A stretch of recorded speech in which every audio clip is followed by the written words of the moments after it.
Go. This is probably the first Flat and Scruggs song I remember singing and learning right here. I love it.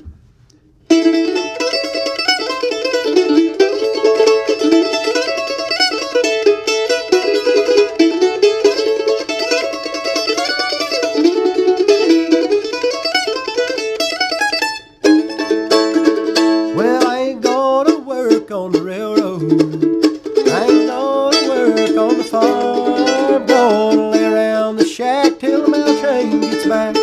Roll in my sweet baby's arms. Roll in my sweet baby's arms. Roll in my sweet baby's arms. Gonna lay around the shack till the mail train gets back. And roll in my sweet baby's arms.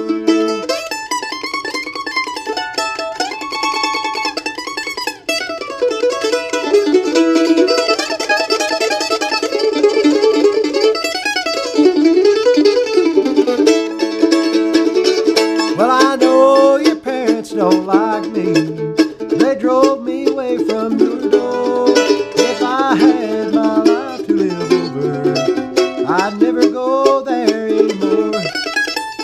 Roll in my sweet baby's arms. Roll in my sweet baby's arms. Gonna lay around the shack till the mail train gets back. And roll in my sweet baby's arms.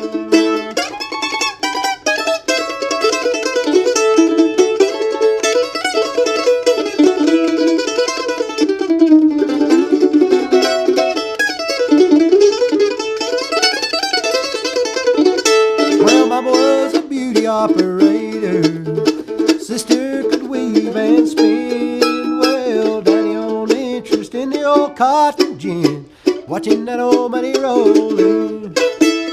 Roll in my sweet baby's arms.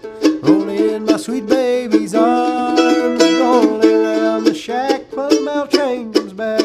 Roll in my sweet baby's arms.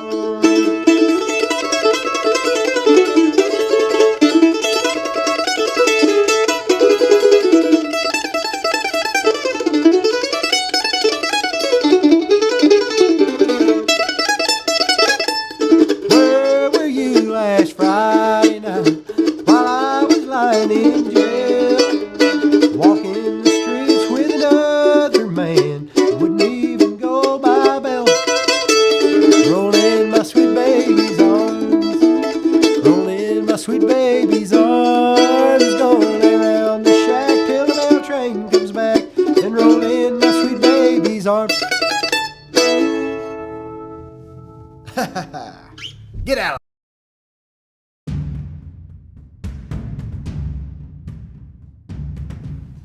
Hi, welcome to Season 4 of Big Sound Small Town.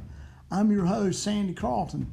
Join me as musicians tell their stories about how they became musicians and the stories along the way.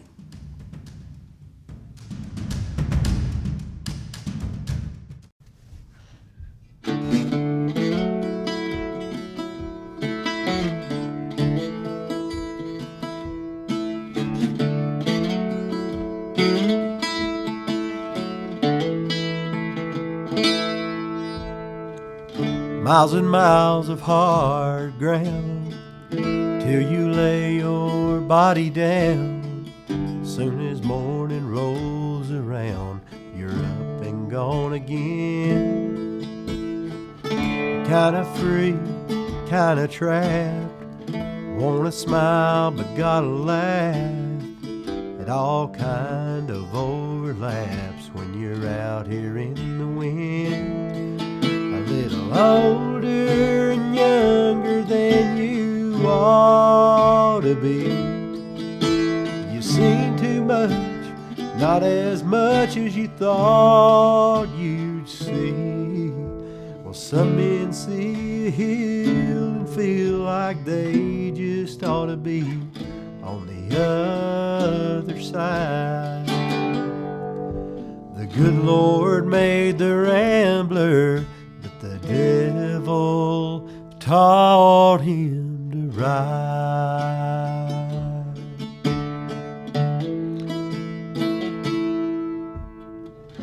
Making 20, you're saving 10 till you get that ache again. Spend whatever you gotta spend to take away your blues. 30 days is awful long when the road you're riding on makes you weak instead of strong, and you got something to lose. A little older and younger than you ought to be. You seen too much, not as much as you thought you'd see. Well, some men see, heal, and feel like they just ought to be on the other side. The good Lord made the rambler, but the devil taught him to ride.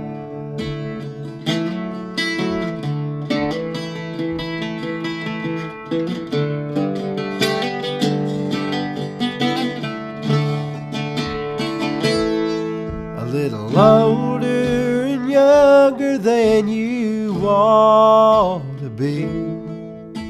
You seen too much, not as much as you thought you'd see. Well, some men see, heal, and feel like they just ought to be on the other side. The good Lord made the rambler, but the devil taught him to ride.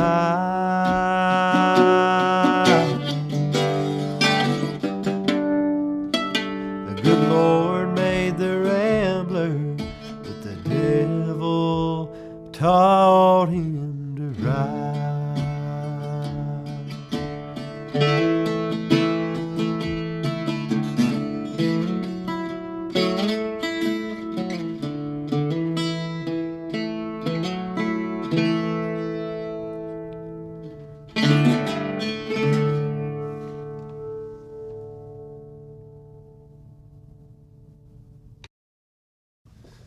Yeah, my name is Darren Nicholson, and I'm a bluegrass musician. Play acoustic music, Americana, country, roots music, whatever you want to call it. And I'm from a little community called Tuckasegee, North Carolina, which is in Jackson County. I'm up where the Great Smoky Mountains meet the Blue Ridge. Yeah, beautiful, beautiful area. Yeah, oh, I love it. A lot of good traditional music up there too. Well, that's kind of my story, how my story began with music. About everybody in my family played music to some extent. My dad was an old-time fiddler and also played honky-tonk country guitar. And so in our house, we listened to Grand Ole Opry a lot. And so, you know, the records sounded like traditional country music, but also bluegrass. And my parents really didn't differentiate between country and bluegrass. It was all kind of the same music. Right. And, you know, that's kind of the way I got into music. It's about everybody in my family played. So you were around it from the get-go? It was odd. I was born in 1983, but I was raised like it was 1963. Well, that is part of Western North Carolina. I mean, it is a bit, particularly, it's not as much now, but really it was sheltered from the outside world to a degree. Yeah, for sure. My life was, you know, until I was 10 years old, and that's when my parents got divorced, and I ended up moving to Buncombe County, which is, you know, just west. Sure. I was living in Candler, west of Asheville. Right. And, you know, where I was raised in Tuckasegee, you know, I would go to school and kids were listening to like popular music. Right. And they were, they had cable TV, and the little community I was in, we didn't have cable. Right. We had one channel and it was blurry. Yeah, and, I do understand that. And so, you know, I didn't realize how different my childhood was until I got into middle school. Yeah. And in high school when I realized I'm not. I'm missing kids, some these stuff. kids, I was missing a lot of stuff. But I say that, and now looking back,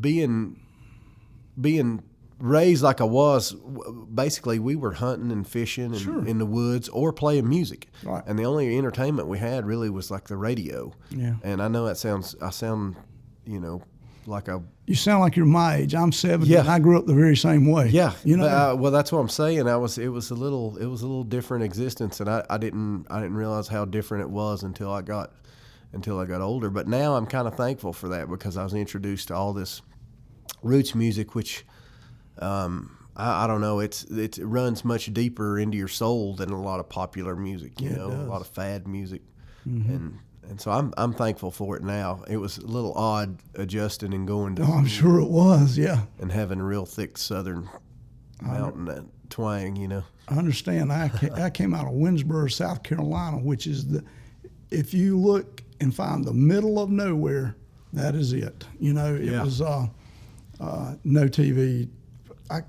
In fact, the only music I knew at that point that existed was blues, because it was the only radio station I could pick up. You know, and I didn't know any better. I mean, you know, it's what you're exposed to. It is, you know, but it can be a blessing too. It can Depends be on how you look at it. You know, it can be. So, did you start playing early on? Yeah, I remember my first. My mom has pictures on stage of me with the family band at 18 months old. I just had a little plastic guitar, and they didn't have a babysitter, so they would just take me and put me on stage, and I sat there in a chair with a plastic guitar, and there's pictures of that all through my childhood. I was thinking back I went to Camp Lab Elementary School, which is not even there now. It's Cullowhee Valley, but Camp Lab had a talent show every year, and in kindergarten, I sang "Old Rattler" by Grandpa Jones. I know the song, yeah. And then in first grade, I sang "Rabbit in a Log" by Bill Monroe. Yeah. And in second grade, I sang "Truck Driver's Queen," which is a very adult truck driving song for a second grader. I bet those kids, those parents of the other kids were like, "Should we call DSS on this family? Why is he singing truck driving songs about?" Girls and truck driving and pinball. That's funny. That's just hilarious. But that was my childhood. So yeah, that is pretty early. I mean, I used to stick my daughter in a bassinet behind my amp. Yeah. You know, and I thought, but yours, I mean, you got to be on stage. Man, I tortured my son the same way. Really? When he was little, I was taking him around to jams and music. When you do this, and it's like it's not just part of my life. It is my life. Yeah, I understand. And it's been that way my whole life. And so by default, my son, when he was born, he's 21 now. I was taking him around and putting him in a bass case. He would sleep in somebody's bass case at a jam somewhere.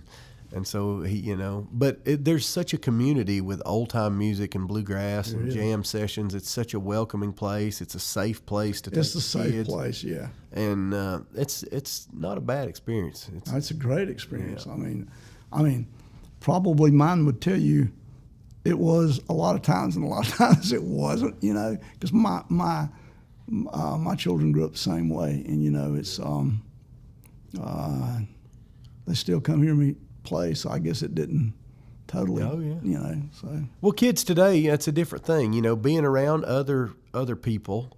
And especially adults. As a child, I was around a lot of older people, right. And so in some ways I was a lot more mature than other kids. But you know, kids today are spending all their time on the cell phone. They have no social skills. They don't know how to sit at a table and play video games, have dinner, and so you know, instead of playing video games, I was playing an instrument, or I was fishing, or I was outdoors, and so. I thought it was kind of rough at the time. I was like, man, we didn't have anything. We didn't do anything. And now I'm realizing it was a pretty beautiful life. And I feel sorry for the kids who they don't know how to talk to each other or communicate. And so, you know, I drug my son around, and he knew how to be around people. That's good. Hold the door and say please and thank you. Yeah. That's great stuff. Yeah. You know, I got grandkids that, of course, they were around it too, and I have grown grandchildren, and sure they listen to rap, but they have a total background in just about every other kind of music you can think of, which most of their friends know nothing else but rap. Right. But it was, you know, they also went to Shelby High School, so I mean, you know, rap's a big thing. Well, sure. Well, you know, I love music. I listen to rap. I've got hip hop. I've got blue. I love blues, and That's we're in the Earl Scruggs Center, and so I mean that was one of the things I loved about Earl Scruggs is he kept changing. He was always open to new ideas. Yeah. When his kids came along and the Earl Scruggs Sure. Review, all of a sudden he was not afraid to plug up and No. be out there playing. Well, you know, I look at the Will the Circle Yeah. sessions. Had he not agreed to do that, probably none of those people would have. Yeah. And that kind of changed. Changed bluegrass. It changed bluegrass. It brought it to a larger audience, For sure. and probably kept it alive. I see a lot of people worry about changes in bluegrass, Yeah. but you know, I think you have to keep it growing to keep it going. If it's not growing, it's dying. It is. You know, and so I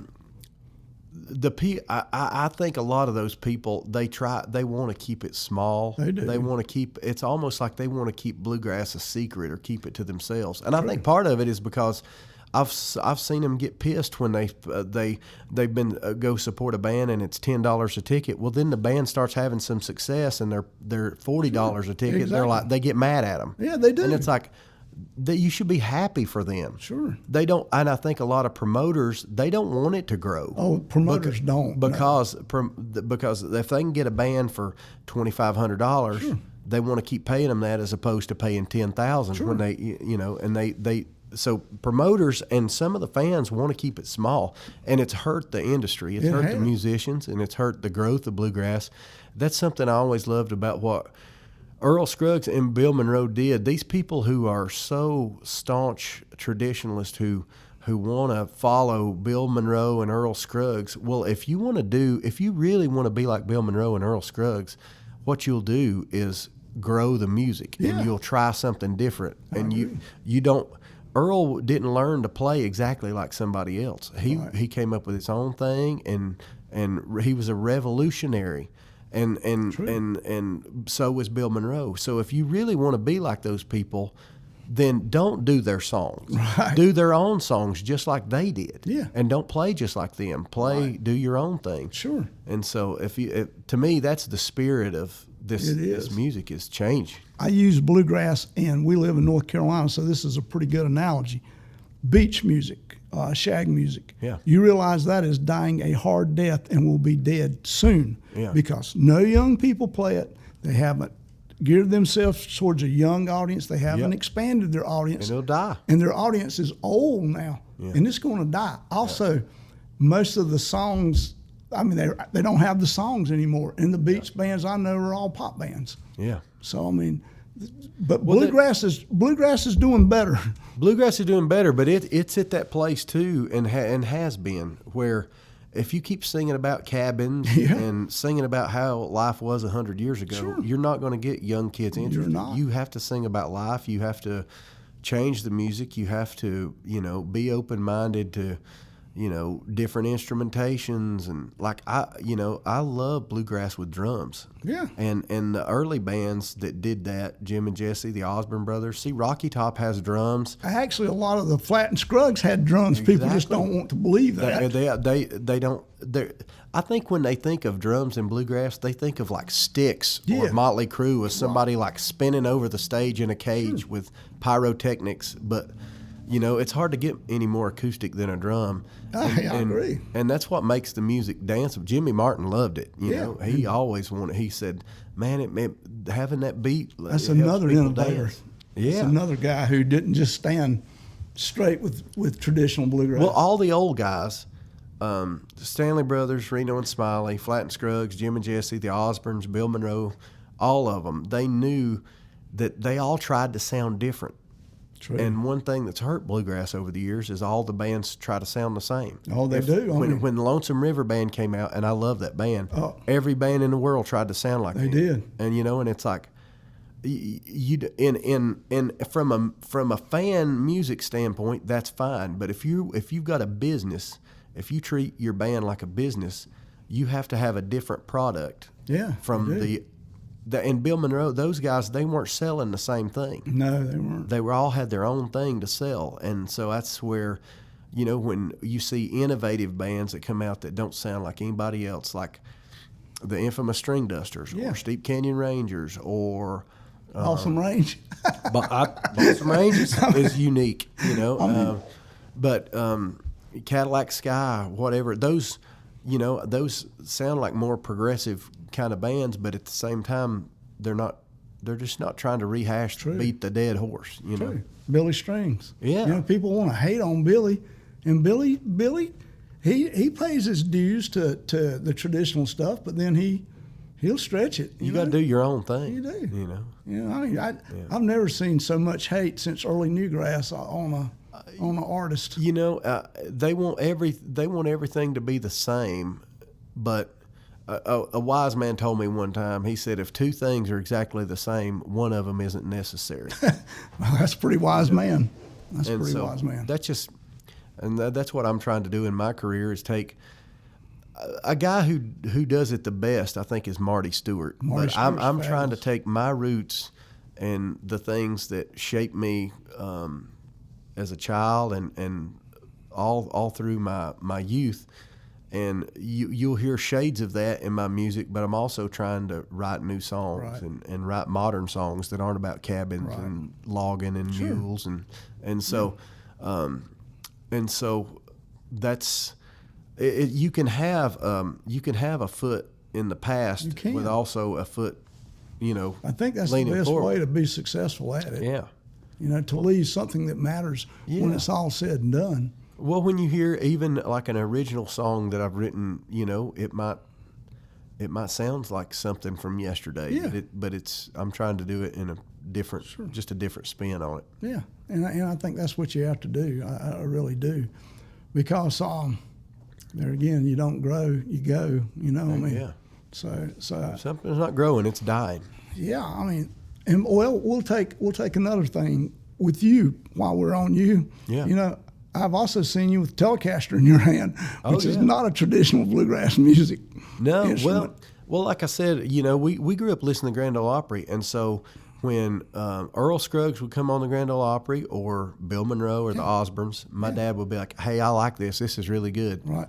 And then when Merle Haggard and George Jones came on the Grand Ole, he's like, "Hey, I like this. Yeah, I like really that. good." That's pretty good too. It wasn't like, I don't know how the music has gotten segregated over the years, because bluegrass and country were a lot closer. They were. In the 50s, 60s, 70s.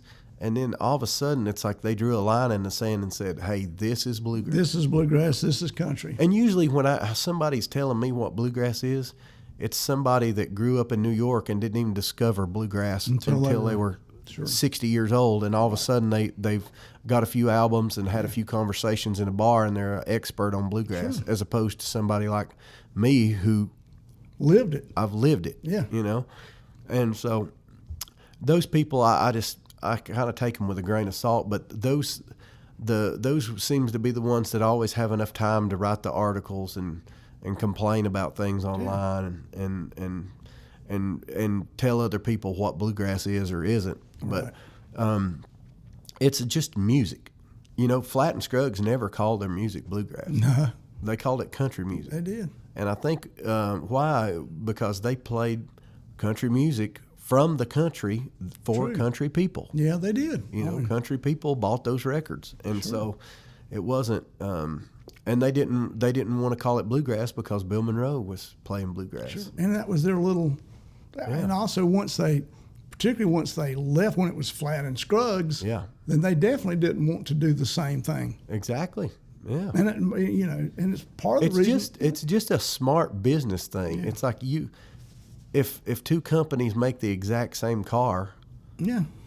You know. Well, that's why even in competition. That's why even in the same car company, they'll make a ton of different cars that aren't really alike each other. Exactly. You know. Yeah. It's just. Do you want to be a smart businessman, or do you want to, you know? And there's the difference too. Like when you're making your living at it, it is even more so than say the guys that jam come in here and Friday jam night. on Friday or Saturday, come up here on Saturdays. So a whole total different take on it. I mean, their livelihood doesn't depend on Exactly. They're working a 40-hour-week job and just playing for fun every now and then. But for me, and there's nothing wrong with that. No. But by the same token, why they're able to do that is somebody is out there doing it for a living. Yeah. Somebody is giving them songs to play and sing, Exactly. you know, and actually at a pretty high sacrifice to their life. I mean, being a working musician is way harder than what people ever think yeah. it is. I mean, it's something you love to do, but there's a lot of hate that goes along with Yeah. it too. I mean, stuff you hate, you're gone, you're busy, stuff breaks, you have to fix it, you know. Well, you can't put limitations on art. No, you know, you can't. And so, but a lot of those people don't have that kind of perspective, like what you're talking about. Like they realize that, hey, I'm just doing this for fun, and there are people out there who are actually trying to make a living, and you know, I guess because they've not been on the other side of that, they just don't look at it like that. Yeah, I think that's one of the things I've tried to with the podcast is give people a glimpse of what it's like when you do this. Yeah. You know, at different levels. I mean, it's totally different than what people. They just see the fun stuff on stage. Yeah. They don't see the years as a child practicing. They don't see doing laundry in the laundromat at on your own only day off. You know, they don't see stuff like that. That's it. They don't see the sit up and the tear down. Monday and Tuesday, that's my Saturday and Sunday. Sure. And that's when I do all my laundry. And they do see you on stage and you're having a good time, but they don't see the 6 hours it took to get there. Yeah, exactly. You know, and time away from family. Sure. And I've missed birthdays. I've missed Christmas. I've missed Mother's Day. I've missed anniversaries, all kinds of stuff. Oh, you miss everything when you do that. I mean, it's a sacrifice you make. It's just who I am. You know, and the people who love me, who are around me, my family, they all were around. They know that's like, okay, you've got a gig on my birthday. We'll celebrate it when you're off 4 days later. Sure. You know, it don't really matter. You know, they realize that when you play music, you just kind of go. And there's I've delved into the business side of music and been serious about that, and I appreciate that part of it. But the last couple of years, especially in my personal life, and during the pandemic, I realized that, you know, it's not all about making a living. It's not all about pursuing this dream as much as it is just one show at a time, trying to make people happy. Yeah. Because when music goes away, you know, I did a lot of gigs that weren't the most glamorous, and they were not fulfilling gigs. You know, we all do the gigs. Sure. Like one night I'm playing in a theater where, you know, people have bought a ticket to come see me, and it's real fancy, and that's great. But then the next night I'm playing in a chicken wing slinging factory in front of a bunch of people who don't hear a word you sing. They're trying to get you to shut up so they can watch a basketball game, you know, and they don't care who you are or know, and it doesn't matter to them, you know. And so you're up there pouring your heart and soul out in these songs that you've written and worked on. And so, you know, a lot of gigs like that, I was they can give you a bad attitude. They can, it's easy to do until a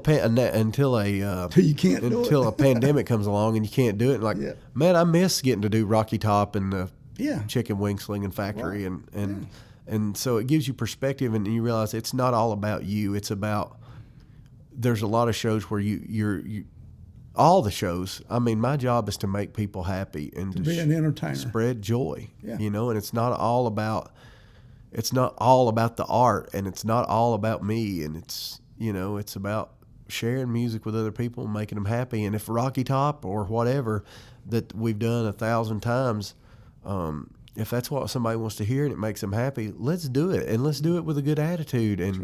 And there's a reason people want to hear those songs. There's a reason that Foggy Mountain Breakdown and Rocky Top and Fox on the Run, they want to hear those songs because they're great songs. They are great songs, no doubt. They are. And so the whole thing has caused me to get outside of myself a little bit and just have some perspective. And I think a lot of musicians are so sensitive to play music and write music. You're kind of a hypersensitive person. You are.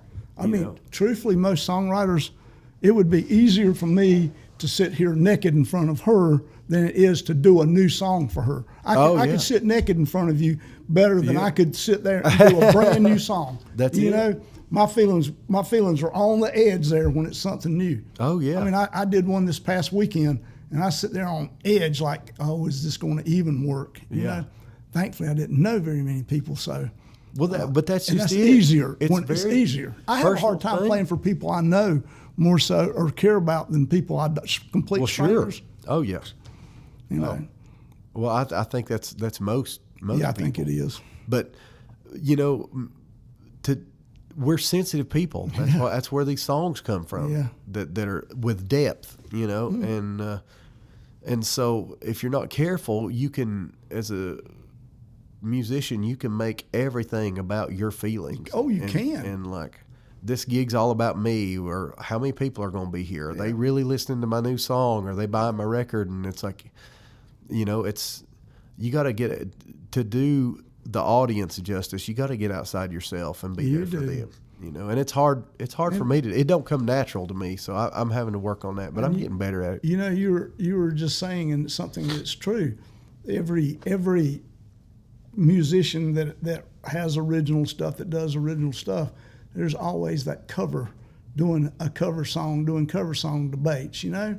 Yeah. But then, do you want to work? I mean, you know, Exactly. I can play wagon wheel and work, or I can do all my own songs and not work as much, probably. Oh, exactly. You know, so. Well, I think there's a balance in there. There you is do a both, balance. you know, and it's okay to do both. Yeah. Maybe me doing wagon wheels what gets their attention for me to play For them to my hear original something song. else. Yeah. And one day, if I keep at it long enough, I'll have my own wagon wheel. this is true. That's everybody's goal as a songwriter, to have a Rocky Top or a Sweet Home Alabama or, you know, whatever the big hit is. You know, I've asked several people who've had their one or two big hits, do they get tired of doing them?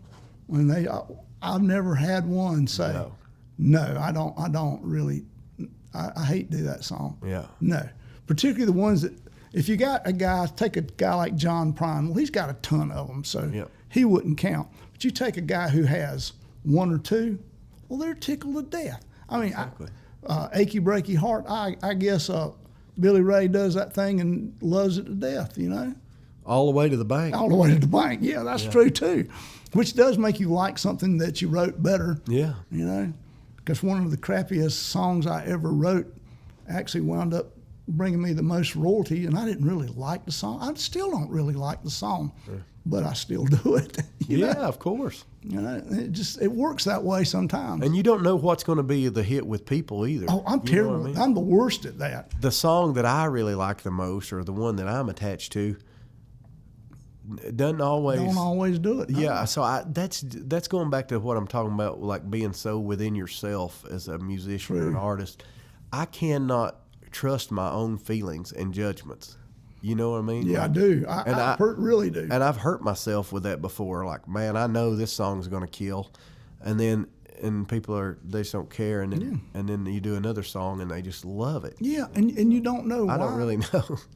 You know, I don't have my best interest at heart. I figured that out. Yeah. Well, you know, one of the things I've learned too is a lot of bands are reluctant to turn over control to someone like even a manager who can sometimes say, you know, Sandy, really that song's not working, you know, or you need to change the key on that. You know, you're close, but at your age, you need to take it down a step, you know. Man, there are so many bands that come and go out of this business.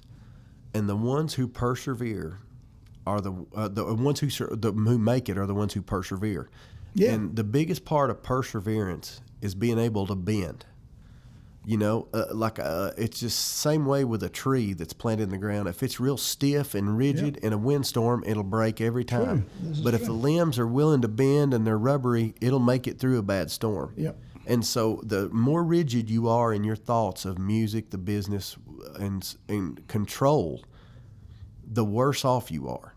And when you're willing to take some kind of constructive criticism or allow a manager to come in or say, hey, let's try this, that's why you see bands that are really good and really talented, and they start out and they're doing good, and then all of a sudden one person wants to make all the decisions. Oh, yeah. I mean, that happens. There's a blow up. Yeah. And then one person, there's no give and take. And in any relationship, there's got to be some kind of give and take. There does. But that's that, you have to have a certain amount of ego to play music, to be able to get on stage and think that you're good enough to do this. Sure, you do. There's a healthy amount of ego. Yeah. But musicians, most time, myself included, the ego goes way out of bounds, and that's when you're like, you want to control everything, you want to control what the band does, where you play, this and that. Next thing you know, the band's blown up. Yep. And so the musicians who last are the ones who figured out how to, hey, maybe I should do this, maybe I should try doing it in this key, or maybe I should do this, maybe we shouldn't do this gig, or being able to I think to it give. does. I think that does. I think that you have to have a pretty good give and take to make it last a long time. In anything. Yeah. Music in particular, because musicians are fragile people. They're fragile, they're sensitive, and usually some, to be good at it, there's some flamboyant personality or some crazy personality trait, and so, musicians are different. They are different. Normal people. That's another thing too. Probably everyone's not like me, but I spend most of my time with musicians, and then when I'm not around musicians, everybody seems kind of weird to me. They're not funny. They're not funny. Musicians are funny. They are really funny.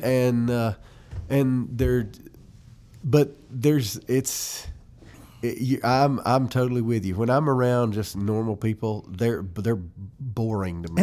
And they don't get, also you get with other musicians and you're used to well, we just said something about John Prine, you know me.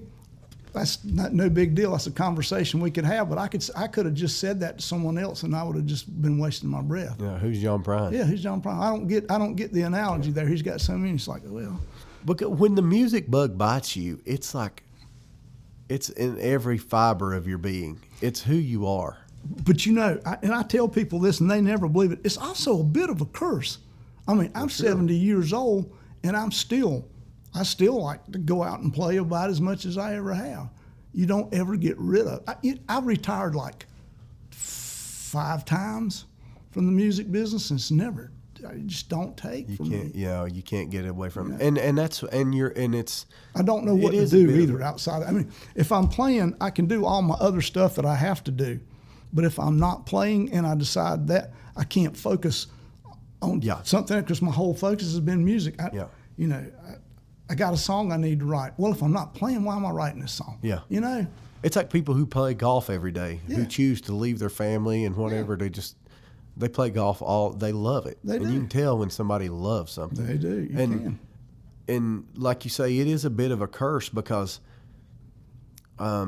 even in middle school and high school, like going back into my past and really looking at, I've always been on the periphery of everything. Yeah. I've always been on the outside. Sure. I never fit in at school. Right. I never had the same circle of friends. I would rather be hanging out with these 60-year-old men playing bluegrass than going to a football game on Friday night.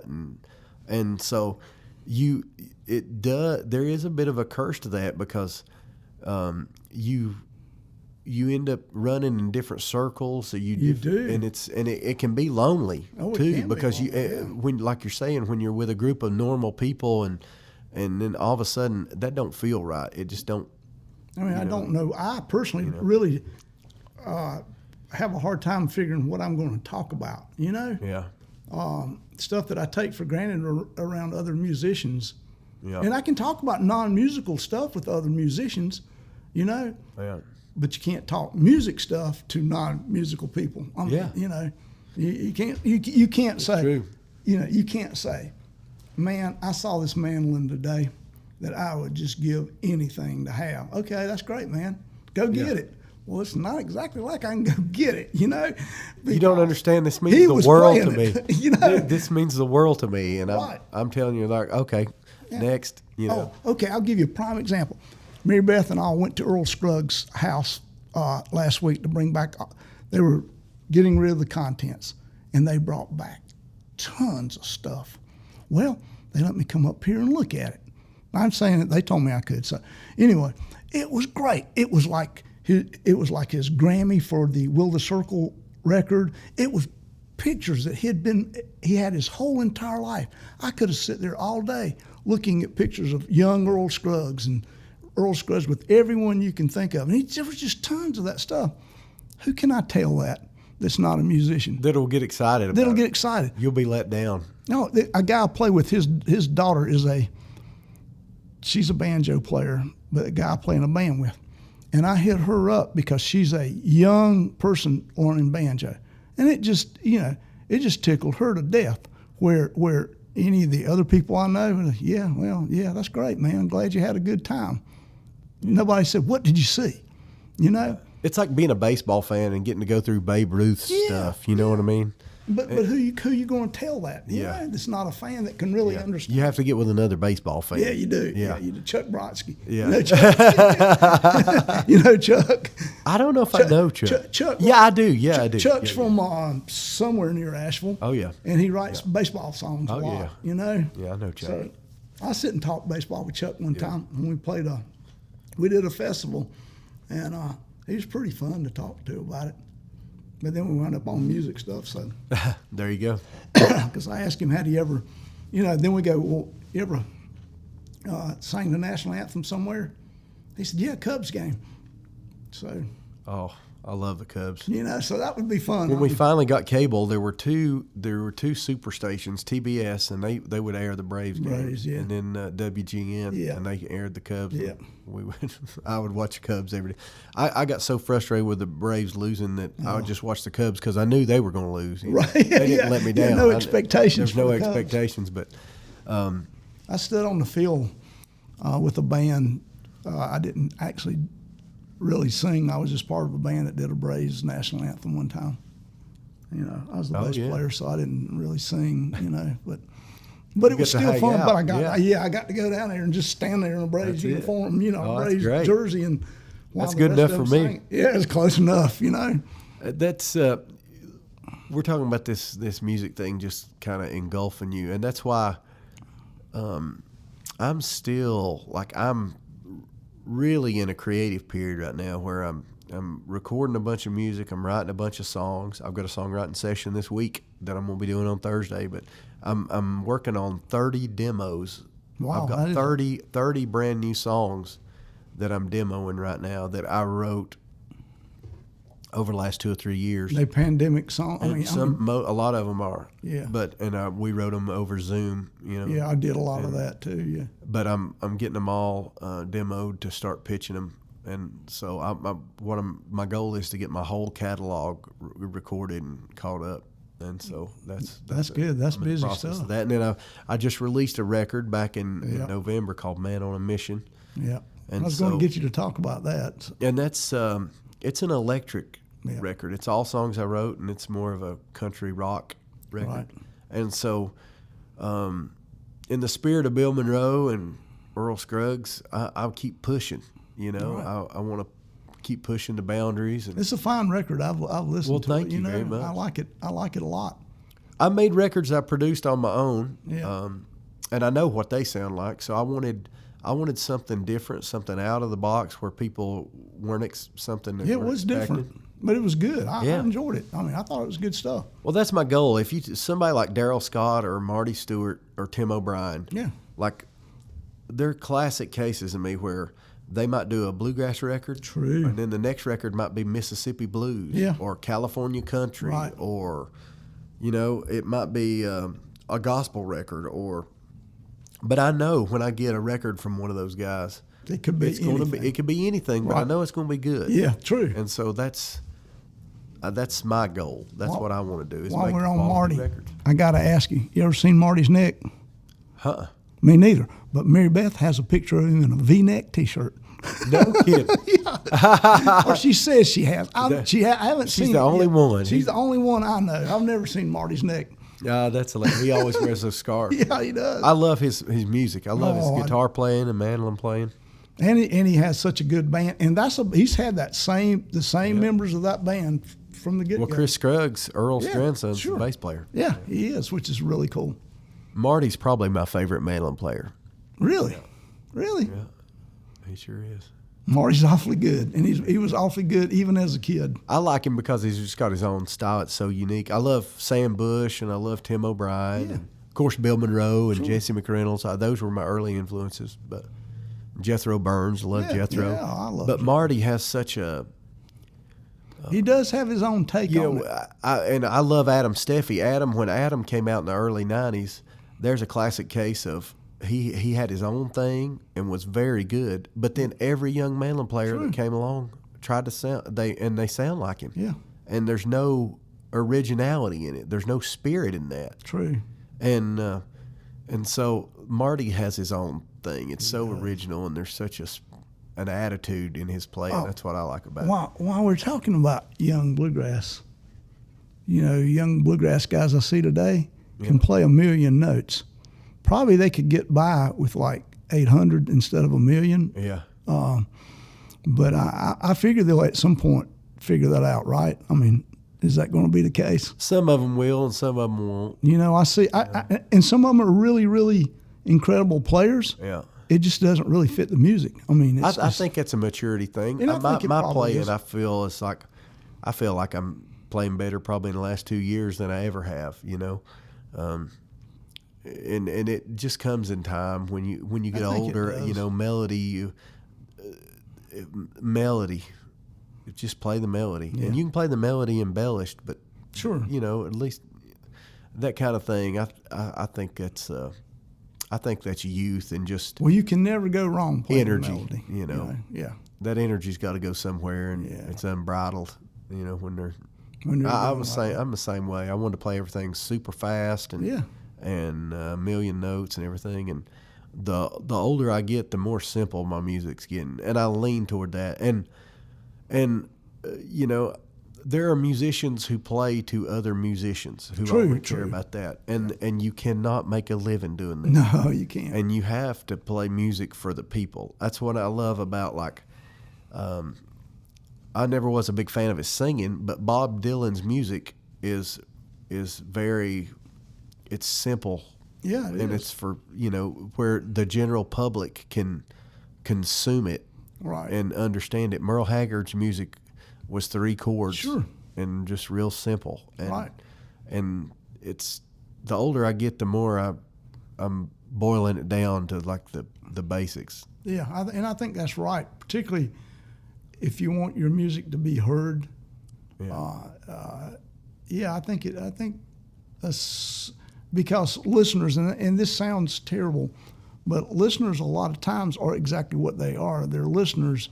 They're not musicians, so they have patterns already set just about that they find pleasant. Yeah, And that's why people like what you're talking about. People who've had success, like Billy Strings or Nitty Gritty Dirt Band when that came out, or whatever. The most successful things in bluegrass have not been these oddball wizards of their instrument. True. You know what I mean? Like Bela is probably the greatest banjo player on the planet, but he never had the commercial success like the simple music can. No, he hasn't. And there's a reason for that. Like Bela's music, he can play simple, and he plays. He can when he's amazing, and he's the best. Absolutely at his craft, but how do you get that to relate to the general public? How does somebody like Bela Fleck sell the amount of records that Garth Brooks sells?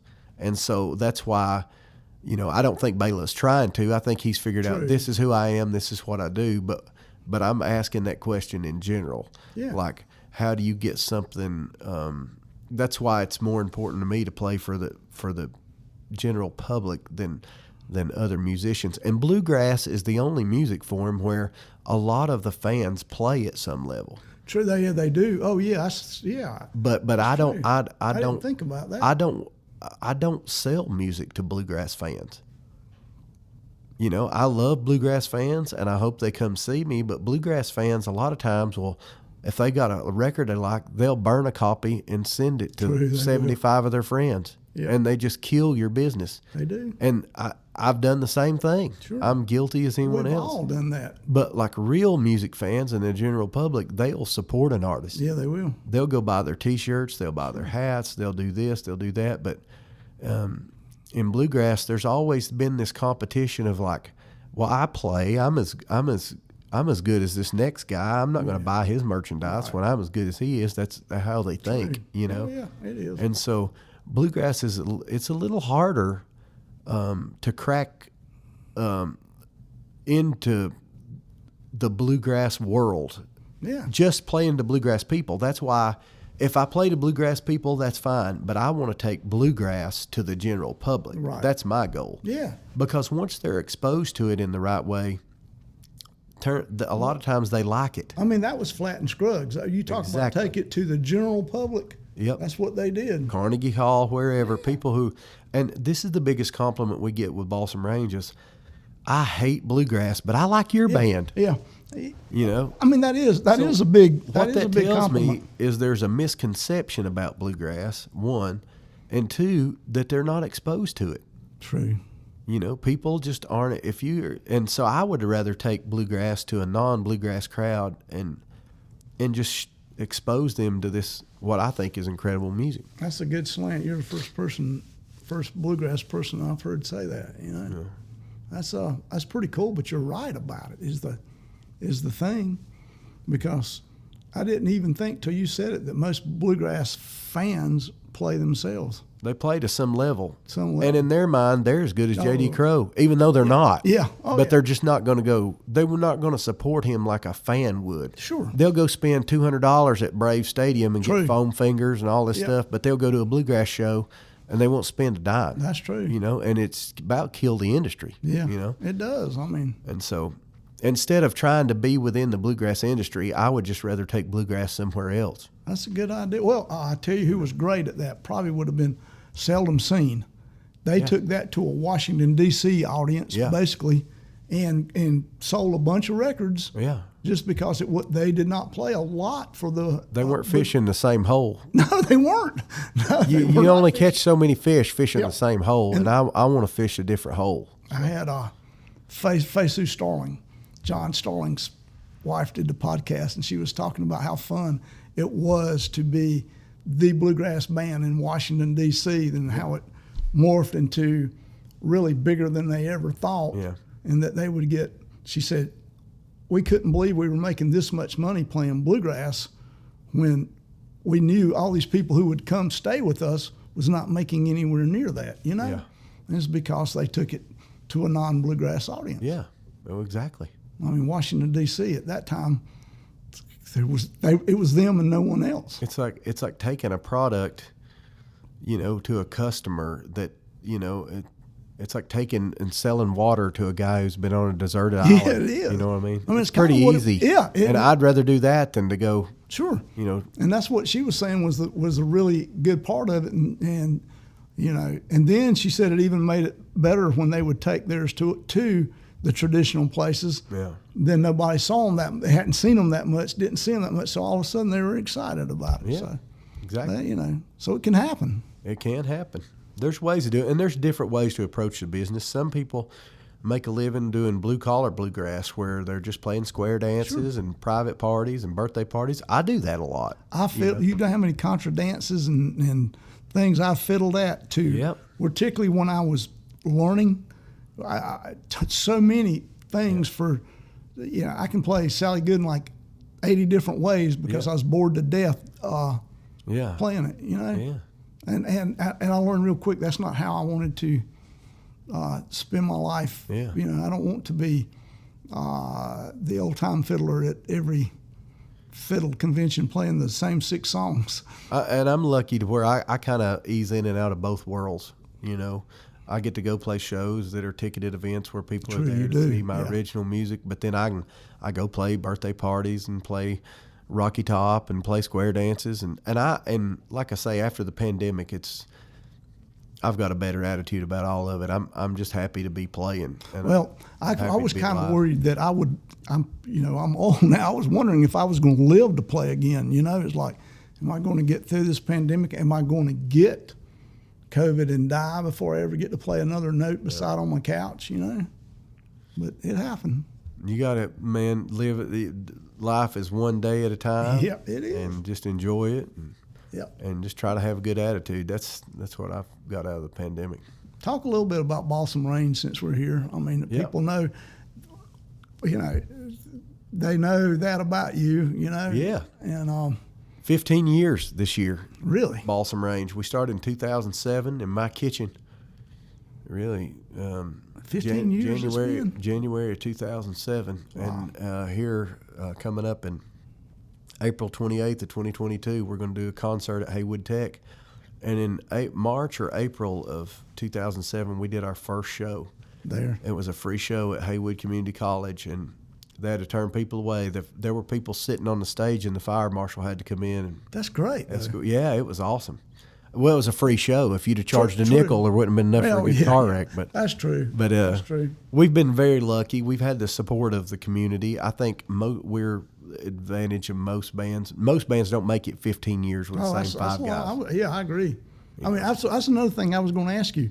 Have I missed somebody that came through? I mean, it's been the same lineup. Same five guys, yeah. And in any kind of business, especially in today's world, if you can get 5 years out of anything, I agree. That's success. Particularly a band. A marriage. In this day and time, if you can get 5 years out of a marriage, you're doing better than everybody else. But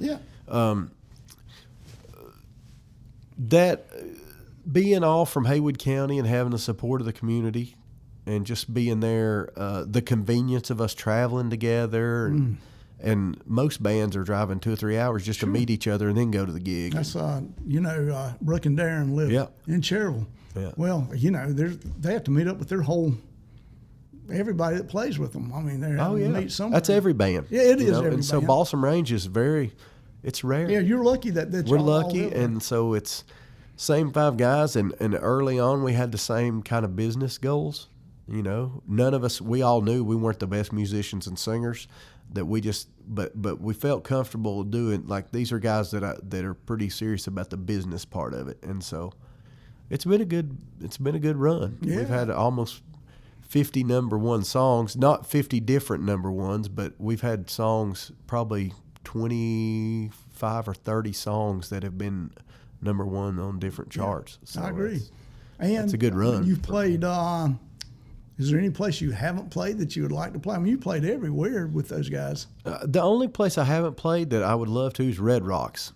You didn't play. I've never played Red Rocks, and I would like to do that. I know you've done both the Ryman and the Opry, and I've known.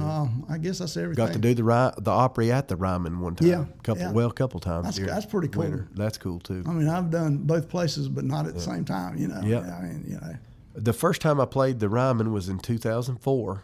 With Alicia Nugent, and we opened for Sam Bush. Oh, that's too cool. It was a good time. Yeah, I'm sure that was really good time. So. And then I played the Belcourt Theater with Marty Stewart and Connie Smith. Oh, that's too cool too. And that was in 2005. The Belcourt was the home of the Grand Ole Opry before the Ryman. Yeah, it was. And we did the Bobby Osborne tribute concert, and Bobby's one of the reasons I play bluegrass. And so that was a really cool night. That's cool. Yeah, that is cool. That was cool. So, got another favorite place that you've done? Favorite places? Man, gosh. I like playing at Lake Junaluska at home. That's one of my favorite places at home. Oh, man.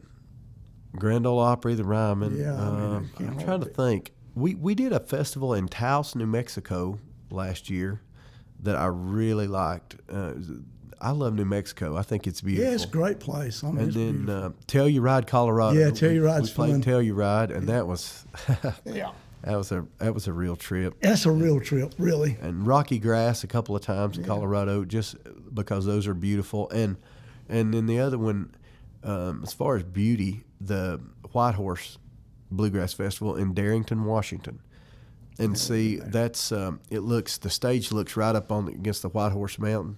And my dad, my parents actually got married in Seattle. They're really? Both from Jackson County, both from Western North Carolina, right.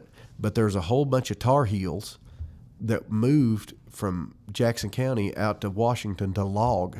Oh, yeah. They were part of the big logging boom in the 50s and 60s. Yeah. And so my dad went out there to he followed a lot of his family into work, but he took the music with him. And so that's how bluegrass ended up. That's why they have winter grass in Seattle.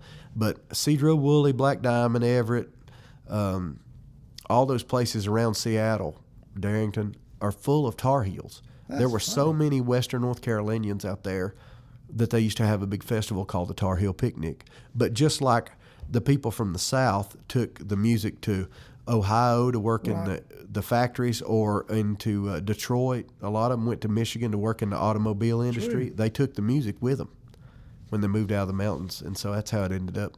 That's pretty cool, because really that's one of the things people don't realize. There's actually a lot of bluegrass in Ohio.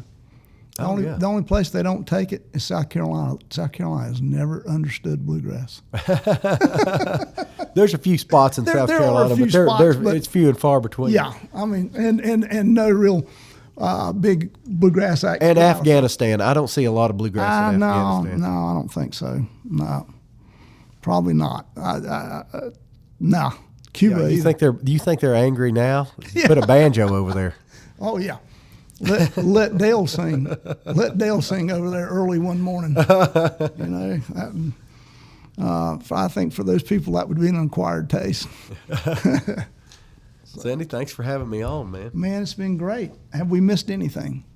Okay, go ahead, plug everything you got so people know where to get. Well, yeah, I've got a website, DarrenNicholson.net. That's DarrenNicholson, Nicholson like Jack. And BalsamRange.com. We've got a brand new double album set coming out with Balsam Range vinyl.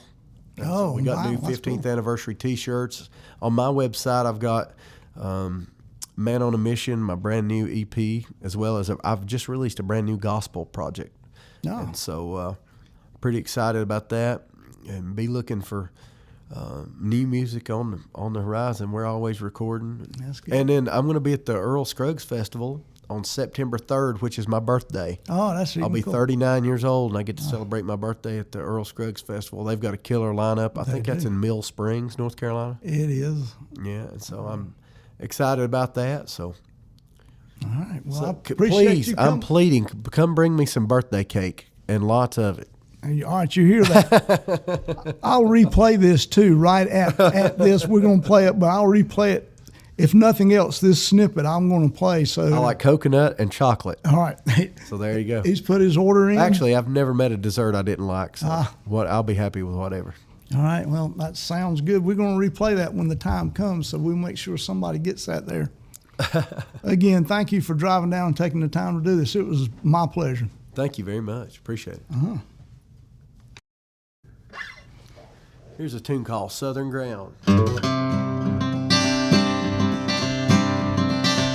Where the magnolias dance to the whippoorwill's tune, and the glow of the skyline don't drown out the light of the moon.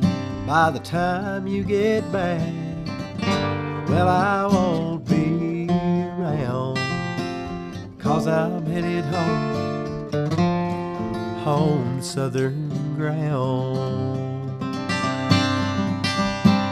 If I could go home yesterday, it wouldn't be soon enough, 'cause life in the city for a simple man sure can be tough. It's where I'll draw my last breath when life's evening sun goes down. Tired of sinking low and lonely, and I want to plant my feet on southern ground. I look into the mirror, and I don't like the man I see. You locked up a tender heart, threw away the key. I love the easy life, but you're not the kind to settle down. So I bought a one-way ticket on southern ground. If I could go home yesterday, it wouldn't be soon enough. 'Cause life in the city for a simple man sure can be rough. It's where I'll draw my last breath when life's evening sun goes down. Tired of sinking low and lonely, and I wanna plant my feet on southern ground. I'm gonna pick.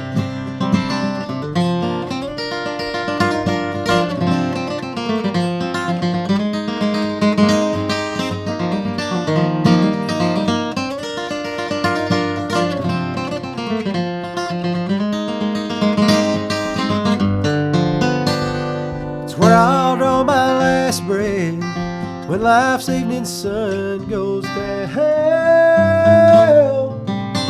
Tired of sinking low and lonely, and I wanna plant my feet on southern ground.